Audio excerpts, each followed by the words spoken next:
Hi there, my name is Anna, but you can call me Anchi, and I'm a host of the Binge on Self-Love podcast. If this is your first time listening, welcome and thank you so much for being here. And if you've tuned in before, it's great to have you back.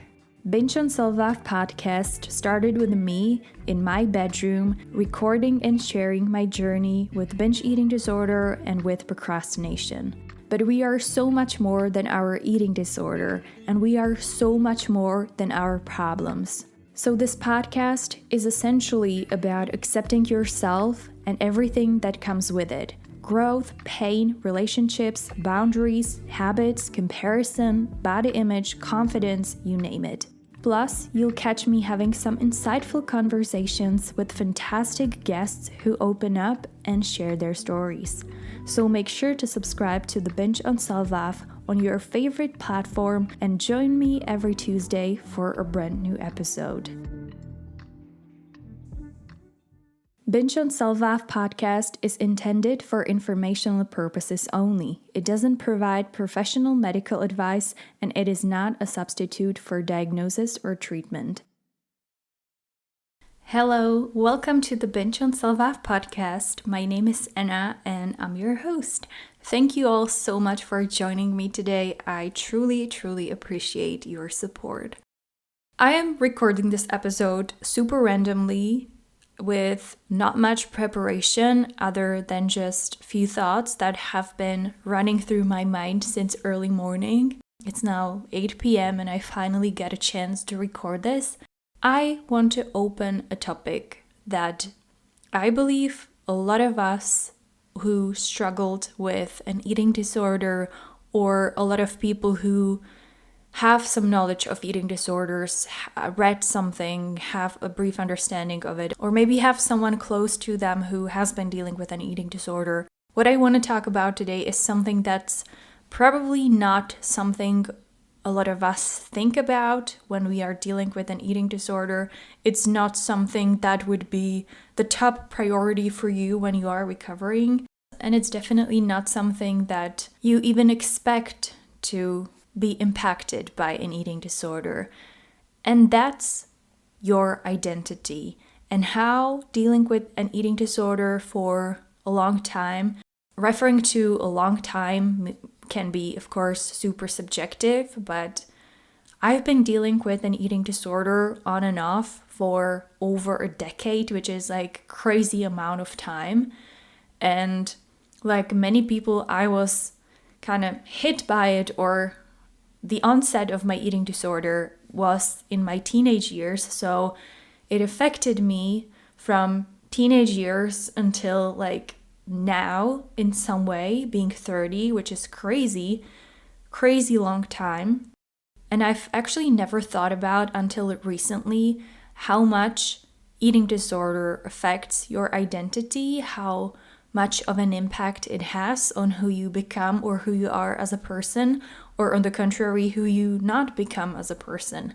And these are things that have a huge impact on you as a person when you are dealing with them. But those are things that you don't really think about or worry about when you are dealing with an eating disorder or when you are recovering from it, because there are, of course, so many more important things at any given moment, like your health. You want to recover, you want to stop binge eating, you want to start eating foods that you've been avoiding, eating foods that have been triggering for you, etc. And some things like identity, how much of an impact it has on identity, is not something you think about. Another example can be finances. Who really worries about the impact of an eating disorder on your finances when you are in the midst of it, dealing with eating disorder itself? I've done an entire episode how actually expensive having binge eating disorder is, because pretty much my entire paycheck every month for years went straight into buying binge food, which is, again, something you don't really think about, something you don't realize for a long time, something not many people talk about. Another thing that an eating disorder has a huge impact on is your sex life or your intimacy overall, because it's something that's not on your top priority list when you are dealing with an eating disorder and when you are trying to recover from it. But it has a huge impact on all areas of our lives. And I feel like the longer the eating disorder is part of our lives, the more impact it has on all areas. I just recently realized how much I've probably been affected by eating disorder when it comes to my identity. To give you a context, what brought me to this idea was that I started noticing that now I'm lucky enough to be hanging out with more people than I used to in the past. I've created some great friendships over the past couple of years. I get to hang out with the extended family members more, and I love it. But I've noticed more and more often that when I'm hanging out with someone, I have nothing. I have no topics. I have nothing to bring to the table. I have no topics to talk about. And I know it probably sounds really dumb, but I've realized that I have nothing to really talk about, nothing that would interest me, nothing that I have experienced, nothing that I could offer. It is really sad. And for some time I was just thinking that maybe it's my shyness, maybe I'm more shy because I haven't had that many social events or whatever, probably never in my life or whatever. But after some time I've realized that I just feel like I have no identity. I don't have anything that I can bring to the table, anything I can discuss, anything that I can have opinion on, anything that I've recently learned, or anything that would interest me. And it's just so sad to realize. And I was wondering, how is that possible? Like, what have I done? And it brought me to reflecting on the past 10, 15 years. And I've realized that eating disorder, especially binge eating disorder, has been such a big part of my life that for many years it was my life. There wasn't really anything that I was thinking about, worrying about, knowing about, caring about, talking about, or anything much else that I was doing or feeling than binge eating disorder. And even when you are not binging, you are constantly thinking about how to stop binging, how to stop binge eating. Why am I binge eating? When is the last time I have binged? How much I want to binge right now? How can I prevent the urge? How can I prevent binge eating the next time? Why the heck have I just binged? Or even when you are not physically binge eating at the moment, it is still there, or it was still there in my mind for so long. But the binge eating disorder situation has its, let's say, ups and downs. There were periods when things were better, then there were periods when things were bad, and then there was a really long period of things being really bad. And then I was able to recover from binge eating disorder for a few years. And then about 3 or so years ago, it kind of appeared again, not in such extent and not for long at first, but it's coming slowly back in some periods. But the point is that when you are dealing with something for so long, I was at the lower points or the lowest points of my binge eating disorder. I didn't really care about anything else. At that time, I was studying university, so all I was thinking about was binge eating and the university and my relationship, but there was no capacity or really a desire for anything else. Even when I graduated university and got my job or whatever, when you are dealing with something that makes you feel disgusted with yourself, that makes you kind of hate yourself in ways that you didn't even think were possible, and when you feel like you are the only person in this whole world dealing with something like that and you don't understand why you are dealing with that, I really stopped caring about anything else. I really, really used to love music, but I gave up on that. I really used to love reading, but again, I gave up on that. I really used to love traveling, but again, I gave up on that because I was feeling so bad about myself and so worthless that I kind of put everything aside and nothing really mattered to me. Nothing really made much sense to me. All I worried about was, how the fuck do I get out of this vicious cycle? How the fuck do I break this binge eating cycle that's been ruining my life? And I'm naturally a really shy person, and I don't love to be around a lot of people for a long time.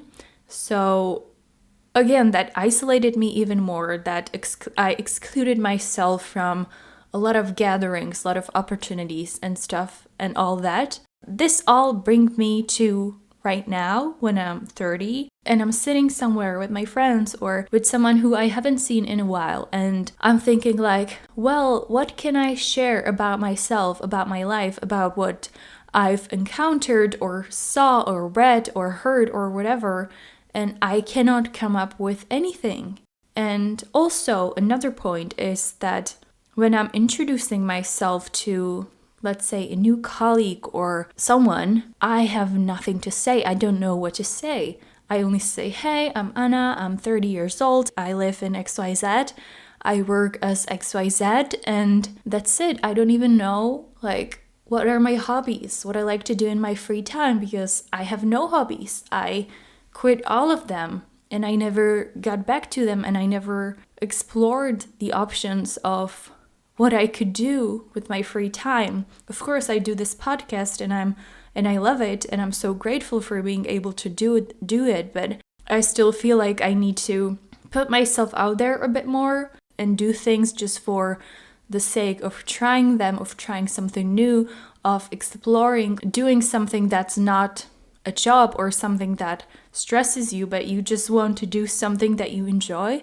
And for me, that used to be singing, even though I'm terrible at it, but I still love it. And it used to be music, and it used to be reading. I really gave up on everything because my identity became overwritten by binge eating disorder. And I understand it. I understand why it happened. But at the same time, it makes me sad because I'm thinking like, who would I've been? Who would I've become if I haven't had to deal with it for at least this long? And if I had a chance to use my 20s for like more interesting things, if that makes sense. Of course, at the same time, I believe that things happen for a reason, and you have to take the best out of the worst. You have to always learn something, even if you don't feel like it at that very moment. I think it's something that not many people really realize or talk about when they talk about eating disorders or recovering from an eating disorder, because I feel like my identity became so close to the binge eating disorder that I don't even know. Like, who am I? What do I stand for? I'm so sorry. This probably sounds like the worst pity party talk you've ever heard. I just felt a need to really turn this into an episode and talk about how I feel about binge eating kind of stealing my identity or creating an identity of a person who really has no interests, who doesn't really know anything about politics, about environment, who doesn't know much about social problems, who doesn't really know much about other things that a lot of people care about, and rightfully so. I don't really have opinions on anything. I don't really experience many things to be able to share my insights, my experience, my story with other people when I'm around them. And most of the time I just listen, which is great, and I love it. I don't have a problem with it. It is weird when you have nothing to contribute, but also when you are like just this blank meh person, if that makes sense. Yeah, it is really sad. And I'm so sorry again for the pity party. I know it is terrible, but at least I still hope that maybe if you feel a similar way, or if you are going through an eating disorder and you feel like it consumes your entire life and you feel like, how the heck do I rebuild my personality? How the hell do I rebuild my identity? How the hell do I rebuild who I am or who I want to be as a person when recovering from an eating disorder? Then please know you are not alone in any of that. I am going through that right now. I hope it makes at least some sense, but I kind of doubt. Anyway, thank you so much for listening to my pity party today. I want to say I hope you enjoyed today's episode, but I'm not so sure. So please, if you hated this, let me know on Instagram at Binge on Self-Love, or you can send me an email at anci@bingeonselflove and let me know how terrible this episode was. Thank you so much for joining. I hope you stay strong, and I'll be back next week with another episode. Until then, take care and talk to you soon. Bye.